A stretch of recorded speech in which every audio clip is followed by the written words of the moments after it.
राजकुमार समुद्र के किनारे बैठा था, लेकिन जब आधी रात हुई तो समुद्र से एक एल्व्स बाहर निकलती हुई दिखाई दी।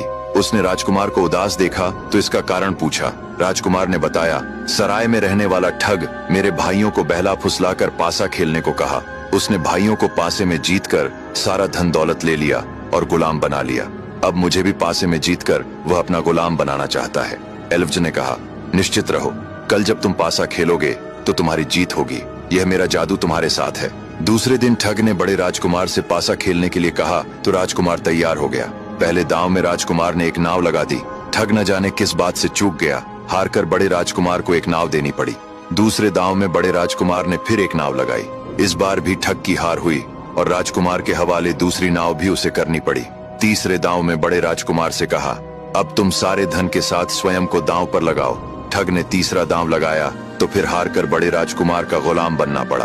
पासा जीतने के तुरंत बाद ही बड़े राजकुमार ने कहा, अपने घर की चाबी देकर अब तुम यहाँ से चले जाओ। मैं तुम्हें गुलाम नहीं बनाता हूँ, किंतु आज से ऐसा बुरा कर्म न करना। मकान की चाबी देकर ठग वहाँ से भाग गया। लेकिन जो अब राजकुमार के साथ होने वाला था वो सिर्फ उसने सपने में देखा था। राजकुमार ने उसके मकान का ताला खोला तो उसमें दोनों राजकुमारों की तरह 50 गुलाम नाक कान में कौड़ियां पहने घूम रहे थे। उन सबको मुक्त कराकर बड़े राजकुमार ने दोनों राजकुमारों को भी मुक्त कराया। दोनों राजकुमारों को मुक्त करा बड़े राजकुमार ने कहा, तुम दोनों यदि चाहो तो इस ठग के घर का सारा माल नाव पर लाद कर ले जा सकते हो।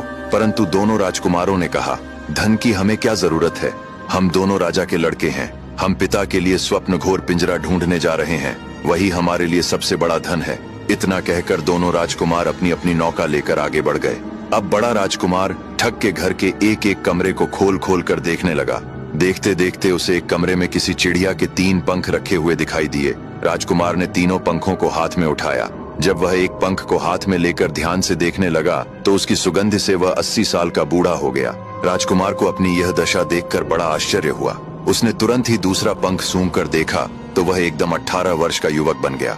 इसके बाद उसने तीसरा पंख सूंघ कर देखा तो वह बिल्कुल छोटा सा बच्चा बन गया।